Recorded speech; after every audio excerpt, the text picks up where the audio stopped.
I think it's fixed. Much like these kids in Chicago who created the largest mosaic of a Ukrainian flag in support of Ukraine.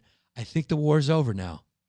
I think the war is over. It's good that these teachers in schools, you know, they're really focusing. Can we just have some kids who learned math and science, just a few, who say, you know what, tweet I support the Ukraine, and then get back to solving this algebra problem, please. The Chicago teams, and of course, this is mainstream news in every outlet. And of course, it's in Madison where I shot my fucking special, right? The outlet. This is from Madison.com because Jesse always pulls up the most mainstream one for the story.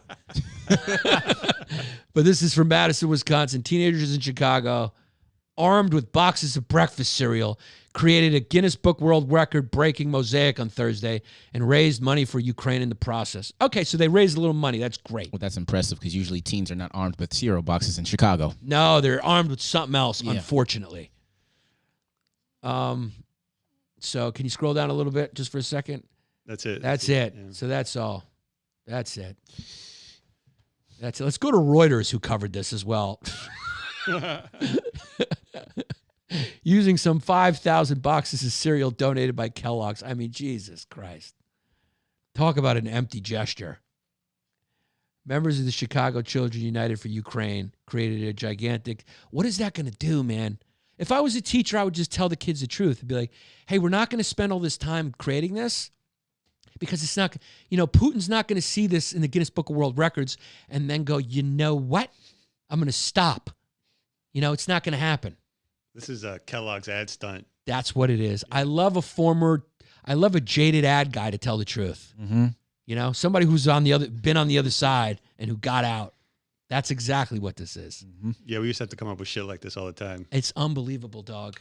The level of manipulation that we put each other through with these companies, standing for all these causes because they want to tug your heartstrings like a Dalmatian running next to a horse on a cold day. Yeah. You ever ask yourself what that has to do with Budweiser? I'll tell you what it has to do with Budweiser and drinking beer. Absolutely nothing. Yeah. It's giving you heartwarming imagery so you can associate it with Budweiser. It's a fucking manipulative ploy. It's got nothing to do with that warm piss water they call beer that you got to drink if you can't afford a Stella. It's got nothing to do with it. Just like this has nothing to do with ending the war in Ukraine, and it's got everything to do with using Kellogg's box cereals. I mean, look at this. It's a big Pops. It's a big ad for Rice Krispies and Pox. And you're telling me firsthand from the inside you have to think about shit like this. Yeah. You have to come up with stunts with the product, you know, some way to get them out there and, you know, in the mainstream, do some kind of event that took place in a public place. And here you go. Yeah, and notice that all the boxes are face up. Yeah, they're all It is spreading awareness, though.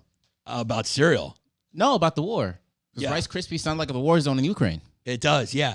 And also, you know, it's really great that they're spreading awareness about the war because if they didn't do this, I don't think anyone would have heard of it. Yeah. I don't think anyone knows it's going on. Mm-hmm. It's really, really been back page news when it really should have been more in the forefront. I mean, I can't tell you how many people who haven't heard of the Ukraine-Russia conflict right now. It's really, I mean, it's buried. It's buried. This is hilarious. How long do you think it took these Chicago teens? Do you think they did that on their own time? God damn it. We have to at some point just be like, all right, you know what?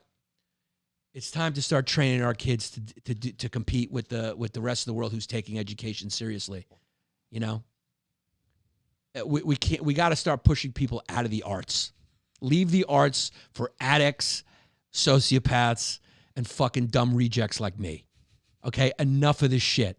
We don't need any more comedians. We don't need any more fucking quote unquote writers. We don't need any more fucking finger painters. Jesse's enough. We got one. We don't need any more poets. We don't need any more rappers. We don't need any more fucking mixtapes. We don't need any more fucking bad musicians. Okay? We don't need any more fucking spoken word poems. You guys suck. The art form is shit. I feel nothing when I listen to you with that dumb same cadence. You're all following each other. We don't need any more fucking neighborhoods where people are fucking repurposing old bodegas to make candle stores. We've had enough. Okay, cut your fucking beard. Get rid of your bed bugs. Put on a suit and let's get back to the 1950s. Where we were the greatest country in the world because we were building things. We've had all our social justice movements, right? Okay? Now, if we can fight off this fucking wave to get rid of gay marriage and maybe come to our senses about a couple other things, we've fucking come a long way. Now, we've got to get back to making shit, baby. We got to get back to making shit. We've had the social progress we needed. Now let's get back to the fucking nationalism. Wow, I'm becoming a right-wing fucking maniac. This podcast sounds like it's coming from a basement in Long Island. Yeah. We got to get back to making things here. All right, enough is enough. I'm fucking sick of MS-13 everywhere.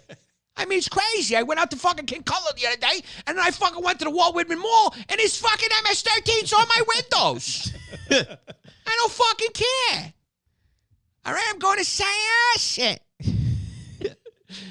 I was over in Bethpage at the fucking doctor because I go to the doctor every other day because I fucking get anxiety because I don't do anything. And I just goes get my fucking pills.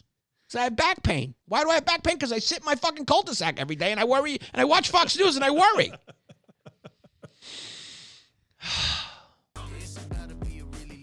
That's where we're at, man.